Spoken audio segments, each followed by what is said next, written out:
हाँ, class 9th का subject math है। इस समय जो चैप्टर स्टार्ट है पॉलिनोमियल बहुपद है।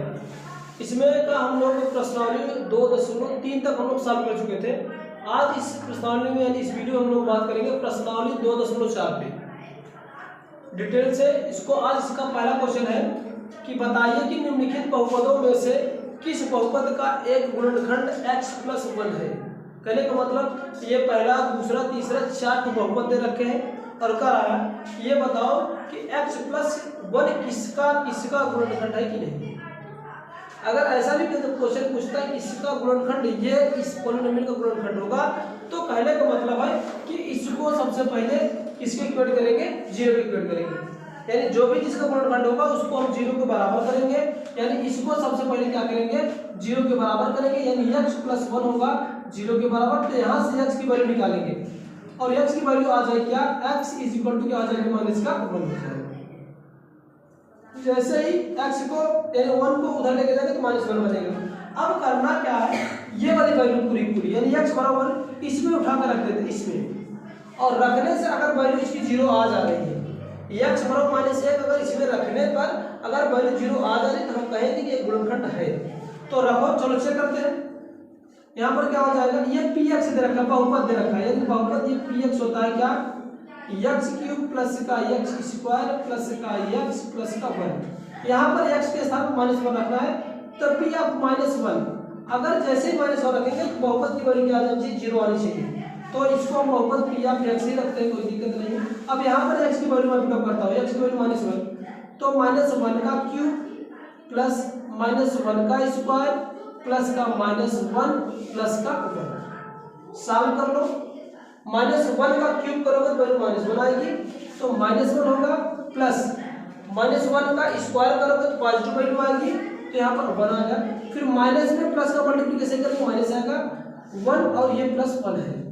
फिर से मैं कह रहा हूँ कि अगर किसी भी संख्या, अगर ऋणात्मक कोई संख्या है, अगर कोई ऋणात्मक संख्या है उसकी घात सम होती है तो वैल्यू हमेशा धनात्मक आती है। कहने का मतलब है कि अगर कोई भी संख्या a है, अगर -a है, अगर इसकी घात सम है, ये घात में सम लिख रहा हूँ, घात है ये, अगर घात सम है तो सदैव वैल्यू जो आएगी वो धनात्मक आएगी। क्या आएगी, धनात्मक आएगी। अगर यही चीज ये सम ना होकर विषम हो जाए, घात विषम चाहे जो भी हो, विषम सम का मतलब 2 हो, 4 हो, 6 हो, 8 हो, 10 हो, 12, 14, 20 चाहे जो भी हो, सम हो तो धनात्मक आएगी। अगर विषम है तो वैल्यू हमेशा और हमेशा क्या आएगी, ऋणात्मक वैल्यू आएगी। क्या आएगी, ऋणात्मक।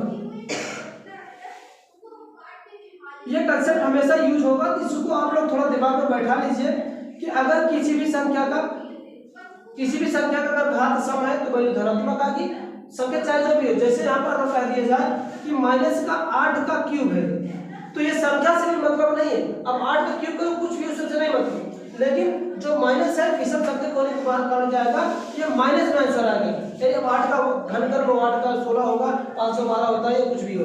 तो ये मेरे कहने का मतलब है, ठीक है ना। ये कंसेप्ट समझना, इसको मैं हटाता हूँ, इसकी मुझे आवश्यकता नहीं है, आप लोग को समझने के लिए बताएं। हाँ, अब इसको सॉल्व करेंगे, क्या आएगा, प्लस वाला एक साथ जुड़ेगा, माइनस वाला एक साथ, तो कौन कौन से प्लस है, एक ये प्लस है, एक प्लस है, तो हो जाएगा 2। और माइनस वाला भी एक साथ जुड़ता है, माइनस वाला भी एक साथ जुड़ता है माइनस साइन के साथ, तो -1 को -1 जोड़ेंगे तो माइनस का 2 आ जाएगा, और 2 में से 2 का 0। अब जैसे ही x की वैल्यू इसमें रखने पर 0 आएगा, हम कहेंगे क्या कि x+1 इसका एक गुणनखंड होगा, x³ प्लस का x² प्लस का x प्लस का 1, इतने का एक गुणनखंड है।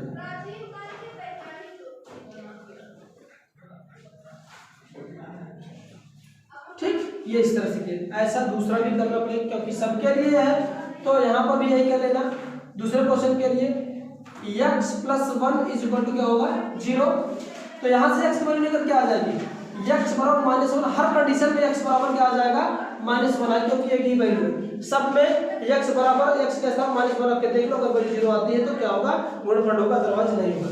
चलो p ऑफ x में वैल्यू मैं पुट अप करता हूँ, यहाँ पर पुट अप करता हूँ, यानी -1 की पावर 4 प्लस का -1 की पावर 3 प्लस का -1 की पावर 2 प्लस का -1 प्लस का 1, है ना। चलो सॉल्व कर लो। सम घात है तो वैल्यू धनात्मक आएगी यानी 1 होगा, विषम घात है तो माइनस में आएगी वैल्यू, ये सम है तो पॉजिटिव आएगी, ये विषम है तो -1 होगा, फिर प्लस हो जाएगा। ठीक, इसको चेक कर लो, ये प्लस है, ये प्लस है और ये प्लस है, 3 प्लस है तो क्या हो जाएगा 1 2 3 आ जाएगा, 3 1 माइनस और 2 माइनस है ना, 2 ही माइनस है, 1 क्या हो जाएगा माइनस का 2 आएगा, आंसर क्या आ गया 1 आ गया। क्या बहुपद की वैल्यू 0 आ रही है? नहीं है, तो यहाँ पर लिखेंगे जो पॉलिनोमियल है वो हमारा 0 के बराबर नहीं है, इसलिए हम कहेंगे क्या x + 1 x की पावर 4 प्लस x का cube plus x square plus का x प्लस 1 का एक गुणनखंड है, गुणनखंड नहीं, बात समझ में आई? ठीक, ऐसा ये भी कर लो, यहाँ पर भी वही चीज है कि यहाँ पर x वालों क्या पुट करना है माइनस का 1, चलो जैसे पुट करो p ऑफ x की वैल्यू क्या आ जाएगी, यानी -1 आपको कोई दिक्कत नहीं, बहुपद ही जीरो से करना है, तो -1 का स्क्वायर, इसके बाद प्लस का 3 इंटू -1 का क्यूब, फिर 3 इंटू -1 का स्क्वायर प्लस -1 प्लस का 1। ठीक, सॉल्व कर लो, आ क्या जाएगा -1, ये पावर 4 है तो सम वैल्यू यानी सम पावर है तो वैल्यू पॉजिटिव आएगी यानी 1 आ जाएगा। यहाँ पर 8 नंबर में है तो -1 का क्यूब क्या हो जाएगा -1 होगा और -1 का पूरा 3 में करेंगे क्या हो जाएगा माइनस का 3 हो जाएगा, यहाँ पर मैं डायरेक्ट कर दूँ माइनस का 3।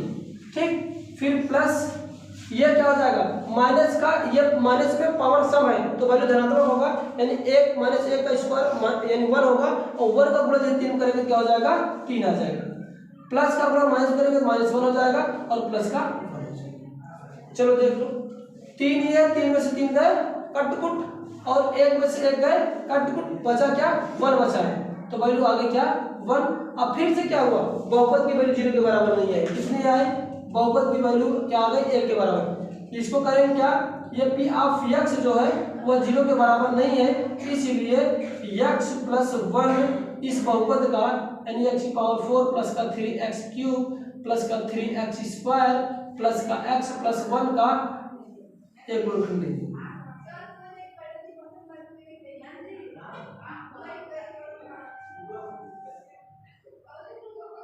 ठीक, इसी तरह चौथा भी कर लो, यहाँ पर भी x के बराबर क्या रखना है माइनस का 1 पुट करना है, चलो इसमें पुट करते हैं p ऑफ x = क्या हो जाएगा यहाँ से -1 का क्यूब फिर -1 का स्क्वायर फिर माइनस का 2 प्लस का √2 इंटू -1 इसके प्लस का √2।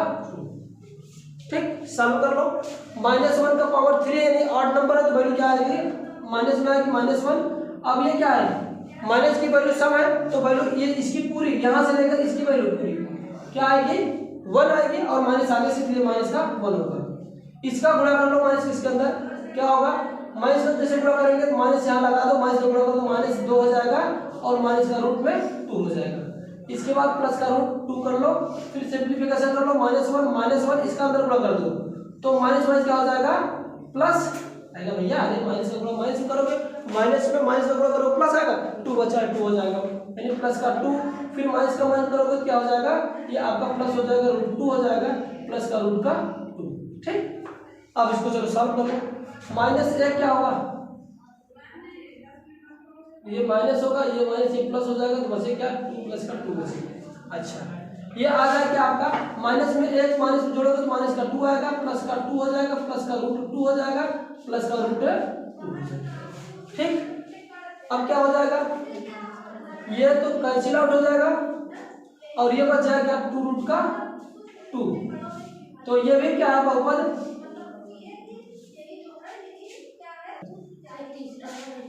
अब ये क्या हो जाएगा यहाँ पर भी px की वैल्यू 0 के बराबर नहीं आया तो यहाँ पर लिखेंगे px = not 0 तो then implies that given equation यानी आप पॉलिनोमियल क्या होगा x + 1 जो होगा वह x³ - x² -2 प्लस का √2 इंटू x प्लस का √2 का एक गुणनखंड नहीं है, गुणनखंड।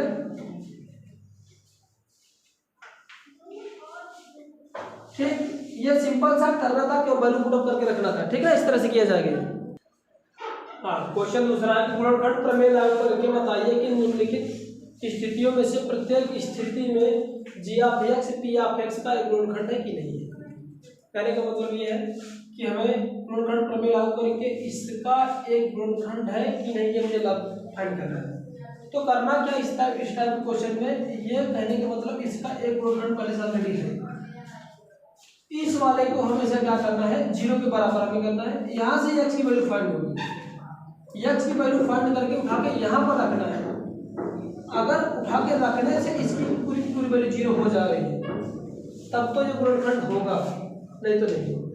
तो यहाँ से जी ऑफ एक्स को जीरो के इक्वेट करते हैं तो एक्स प्लस वन बराबर क्या मिल जाएगा हमें, जीरो। तो एक्स बराबर क्या हो जाएगा, माइनस का एक्स वन माइनस क्या हो जाएगा, वन। जैसा पहला क्वेश्चन किए थे सेम टू सेम वैसे ही करना है। दूसरी बात, इसको इसमें भाग दो, जी एक्स को पी एक्स में उठा के भाग दे। भाग देने के बाद अगर वैल्यू जीरो आती है, शेषफल जो जीरो बनता है, अगर शेषफल जीरो बनता है तब भी हम कहेंगे इसका एक ही गुणनखंड होगा। चलो इसकी वैल्यू हम पुट करते हैं पी एक्स में। P of X equal to, यहाँ पर देखो 2 - 1 का क्यूब प्लस का -1 का स्क्वायर माइनस 2 का -1 माइनस का 1 के वैल्यू पुट करके कुछ सॉल्व कर दो। -1 का क्यूब वैल्यू -1 आएगी और -1 में जैसे 2 का गुणा करेंगे तो माइनस का 2 होगा। ये सम है, 1 का घात 2 -1 का घात 2 तो 1 ही आएगा। और ये क्या होगा, माइनस का माइनस क्या हो जाएगा, प्लस हो जाएगा 2 और ये हो जाएगा माइनस का 1। ठीक, सॉल्व कर लो इसको।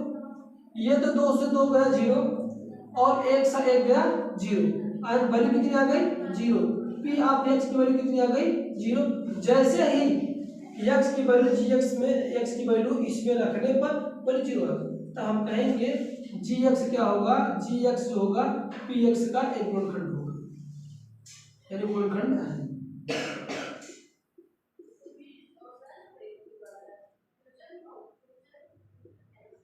ठीक, इसी तरह से इसको भी कर, इससे दूसरा मेथड अप्लाई कर देते हैं। इससे उठा के भाग दे दो, क्या होता है, दूसरे मेथड के लिए जी एक्स को पी एक्स में भाग देते हैं। जी एक्स से पी एक्स में भाग देंगे।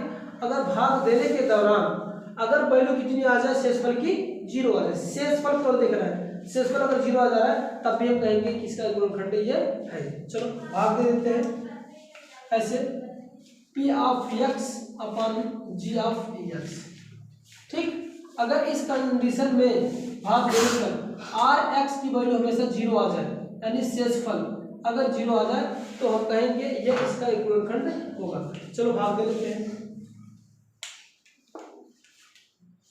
यानी जी एक्स कितना है, एक्स प्लस का 2 और भाग कितना देना है, एक्स का क्यूब प्लस का 3x का स्क्वायर प्लस का 3x प्लस का 1। ठीक, चलो भाग दो, एक्स क्यूब है तो 2 बार लेके जाना है, एक्स घात 2 जाएगा तो एक्स घात 3 आ जाएगा प्लस का 2x का स्क्वायर आएगा।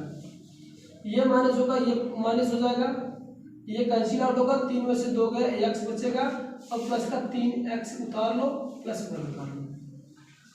एक्स स्क्वायर लाना है तो एक्स बार लेके जाएंगे, एक्स स्क्वायर यहाँ पर आ जाएगा, 2x यहाँ पर आ जाएगा और इसको भी घटा दो, ये माइनस ये कैंसिल आउट होगा, 2 में से फिर 3 में से 2 गया तो एक्स बचेगा प्लस 1, फिर यहाँ पर 1 बार लेके जाएंगे तो एक्स प्लस का 2 आ जाएगा।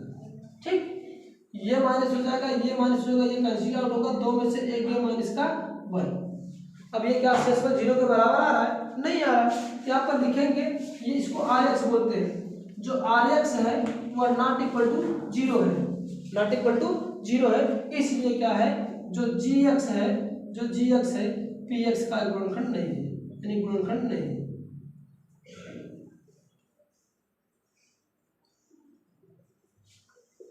ठीक, इस तरह से किया जाएगा।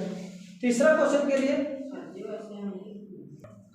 हाँ तीसरा क्वेश्चन करा कि P of X equal to X cube minus का 4x स्क्वायर प्लस का x प्लस 6 जी एक्स बराबर दे रखा है x माइनस 3। तो चलो इसको क्या करते हैं, जी एक्स की वैल्यू हम पुट निकाल के इस पी एक्स में रख देते हैं, जी एक्स से एक्स की वैल्यू निकाल के पी एक्स में रख देते हैं। अगर वैल्यू इसको इसमें रख रहे तो 0 आ जाती है तो गुणनखंड ये होगा, अदरवाइज गुणनखंड नहीं होगा। तो दोनों मेथड जिस मेथड से करना चाहे करना, लेकिन गुणनखंड मेथड है इसलिए भाग दिखे करेंगे तो ज़्यादा बेटर होगा। तो गुणनखंड में अगर वैल्यू पुट करते तब भी ठीक है। तो यहाँ पर जी एक्स बराबर कितना दे रहा है, एक्स माइनस का 3 इसको इक्वेट करो 0 के बराबर इक्वेट करो और यहाँ से x की वैल्यू आ जाएगी क्या 3। यहाँ से अगर इसको रिप्लेस करेंगे तो x बराबर क्या आ जाएगा 3। अब यही x की वैल्यू क्या करना है आपको इसमें पुटअप कर देना इस px में। px इज इक्वल टू क्या हो जाएगा x का क्यूब के स्थान पे यानी 3 का घन करो माइनस का 4 3 का स्क्वायर होगा फिर प्लस का 3 होगा फिर प्लस का 6 होगा। चलो 3 का घन करेंगे 3 3 का 9 तिया 27 हो जाएगा माइनस का 3 3 का 9 और 9 में 4 को गुणा करेंगे तो 9 चौका 36 माइनस का 36 होगा प्लस 3 ही रहेगा प्लस 6 रहेगा प्लस वाला सब एक साथ जोड़ रहे हैं 30 और सॉरी 27 3 30 होगा और 30 में 6 जोड़ेंगे कितना हो जाएगा 36 और माइनस 36 आएगी 36 में से 36 गए 0। यहाँ पर px की वैल्यू कितनी आ गई 0 के बराबर है इसलिए जब px की वैल्यू 0 के बराबर आ जाए मान रखने पर तब हम कहेंगे जो gx है यानी gx जो है वो px का गुणनखंड है।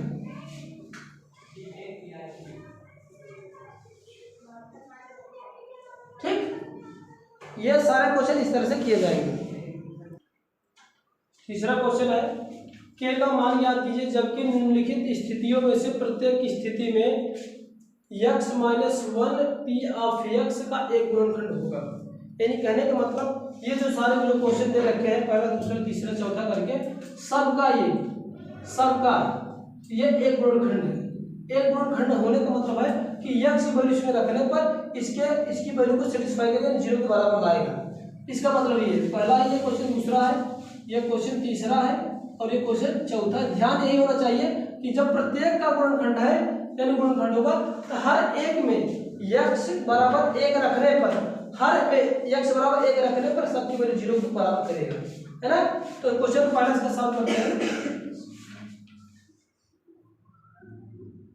इसको मैं चारों क्वेश्चन को डिवाइड कर दे रहा हूँ। अब इसको सॉल्व करते हैं। इसको क्या होगा ये कह रहा है कि इसका गुणनखंड का मतलब x माइनस 1 बराबर 0 होगा तो यह x जो होगा वो 1 के इक्वल होगा। ठीक अब यह एक इसमें पुटअप करो और जिससे क्या हो जाए एक पुटअप करने पे इसकी वैल्यू बहुपद की वैल्यू 0 मिलेगा। तो इसको हम इस तरह से करते हैं। अब ये px जो होगा ना वो 0 के बराबर क्योंकि गुणनखंड करें तो px की वैल्यू 0 आया होगा पक्की बात है। तो यहाँ पर अब यहाँ पर x स्क्वायर वैल्यू x की वैल्यू रखते हैं क्या होगा 1 का स्क्वायर प्लस का 1 प्लस का k और इस बहुपद की वैल्यू 0 होगी क्योंकि कह रहा कि गुणनखंड है। गुणनखंड होने का कंडीशन में px जो होगा वो 0 हो जाएगा x की वैल्यू रखने पर। अब यहाँ से x की वैल्यू पुट साफ कर लो क्या होगा 1 हो जाएगा प्लस k हो जाएगा बराबर इसका 0। तो 1 1 कितना हो जाएगा 2 प्लस का k हो जाएगा बराबर 0। तो k की वैल्यू क्या k को उधर रिप्लेस कर तो k बराबर क्या हो जाएगा माइनस का 2 हो जाएगा। ये वैल्यू आ जाएगा k बराबर 2। सेम टू सेम इसी तरह से यहाँ पर भी करना है। यहाँ पर भी x बराबर 1 पुट करना है क्योंकि x माइनस 1 इसका एक गुणनखंड है तो सीधी बात px की वैल्यू 0 होगी। तो इसके स्थान पर रखते जाओ वैल्यू क्या 2 1 का स्क्वायर प्लस का k इंटू 1 का प्लस का कड़ी में 2 और क्या आ जाएगा बराबर के 0। सॉल्व कर लो 1 का स्क्वायर करोगे तो 1 ही होगा 1 का गुणा 2 में करोगे 2 होगा ये k का गुणा 1 में करोगे तो k होगा और ये हो जाएगा 2 कड़ी में 2 बराबर का 0। k वाले वैल्यू को छोड़ के बाकी सबको रिप्लेस कर दो दूसरी साइड तो क्या आ जाएगा k बराबर आ जाएगा क्या ये दोनों जुड़ेगा नहीं जुड़ना कभी मत क्योंकि ये रूट की वैल्यू है ये पूर्णांक है तो जुड़ेगा नहीं दोनों। तो k बराबर क्या हो जाएगा माइनस का 2 माइनस का कड़ी में 2 आंसर आएगा।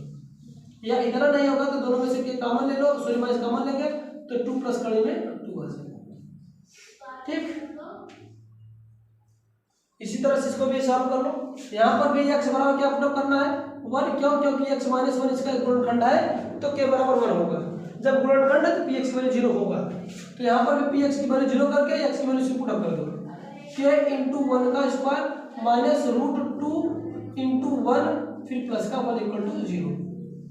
तो 1 का स्क्वायर करोगे 1 ही होगा फिर k में गुणा कर दोगे तो क्या आ जाएगा यहाँ पर रूट में 1 का गुणा करोगे तो रूट 2 आएगा प्लस का 1 होगा 0 हो जाएगा। सारे के सारे के वैल्यू को उधर रिप्लेस कर दो दोनों k को छोड़कर k यहीं पर आने दो माइनस को उधर लेके जाएंगे तो प्लस होगा और प्लस किधर लेके आएंगे तो माइनस आ जाएगा ये k की वैल्यू आ जाएगी। ठीक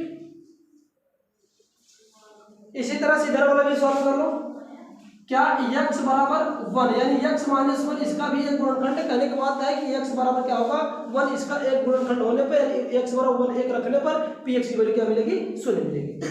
तो यहाँ पर सॉल्व कर लो, क्या हो जाएगा k की पुट अप करते जाओ x की वैल्यू, यानी k इंटू क्या हो जाएगा 1 का स्क्वायर माइनस का 3 इंटू 1 प्लस का k बराबर क्या होगा हमेशा 0 वैल्यू मिलेगी तो गुणनखंड है। तो क्या आ जाएगा यहाँ से k बनेगा, ये 3 हो जाएगा और ये क्या हो जाएगा k बराबर का 0 हो जाएगा। अब ये k के दो जुड़ जाएंगे, 2k हो जाएंगे, है ना। तो 2k माइनस का 3 बराबर क्या हो जाएगा 0 हो जाएगा। तो 2k बराबर क्या होगा 3 को रिप्लेस कर दो, 3 प्लस 3 हो गया। अब k की वैल्यू निकालो, 2 के साथ पूरा इधर जाके क्या हो जाएगा भाग हो जाएगा। तो 2 बटे क्या हो जाएगा, सॉरी 3 बटे का 2। इस तरह से यहाँ पर दिए गए बहुपद अगर कोई भी गुणनखंड होगा तो दिए गए बहुपद में क्या करते हैं उस गुणनखंड की वैल्यू को पुट करते हैं और px की वैल्यू 0 के बराबर कर लेते हैं। सॉल्व करके x या a हो b हो चाहे जो भी करके दे उसकी वैल्यू आप लोग आसानी से निकाल सकते हैं। ठीक, क्वेश्चन चौथा है कि गुणनखंड ज्ञात करना है। गुणनखंड ज्ञात करने की दो विधि होती है। पहला होता है गुणनखंड प्रमेय विधि, दूसरा होता है मध्यपद विभक्त विधि। मध्यपद को दो पार्टों में तोड़ो, इसके बाद उसको विभक्त कर लीजिए। तो दोनों मेथड हम बता रहे हैं, कुछ क्वेश्चन का विभक्त विधि अपनाते हैं और कुछ में गुणनखंड। तो पहला गुणनखंड ये पढ़ा लेते हैं, हल है सॉल्यूशन इसका। विभक्त विधि क्या होती है, अधिकांशतः लोग जो बच्चे यही यूज करते हैं, कौन सा विभक्त विधि। विभक्त विधि का मतलब होता है कि x स्क्वायर का गुणा यानी पहले का गुणा हमेशा अचर वाले पद में गुणा करते हैं, अचर वाले में गुणा करते हैं। हाँ, तो पहला स्टेप इसमें क्या होता है विभक्त विधि में, ये विभक्त विधि है मध्यपद विभक्त विधि।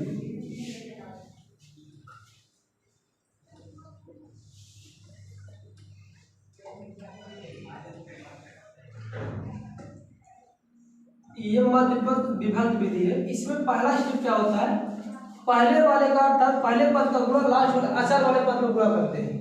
गुणा करने पर जो मिलता है 12x का गुणा 1 करेंगे तो क्या आ जाएगा हमारा 12x स्क्वायर होगा, 12x का स्क्वायर आएगा।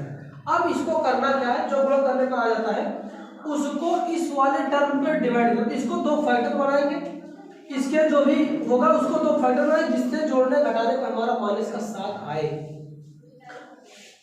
तो इसको फैक्टर क्या बनेगा, 6 दूना 12 होता है, एक तो पेयर ये बनेगा, इसके बाद दूसरा बनेगा 3 चौके 12, एक तो पेयर ये बनेगा 4 और 12 ये बनेगा 12 के 12 ना, ये 3 पेयर बनेगा। अब 3 में से आपको देखना कि इसको जोड़ने घटाने पर माइनस का 7 आता है।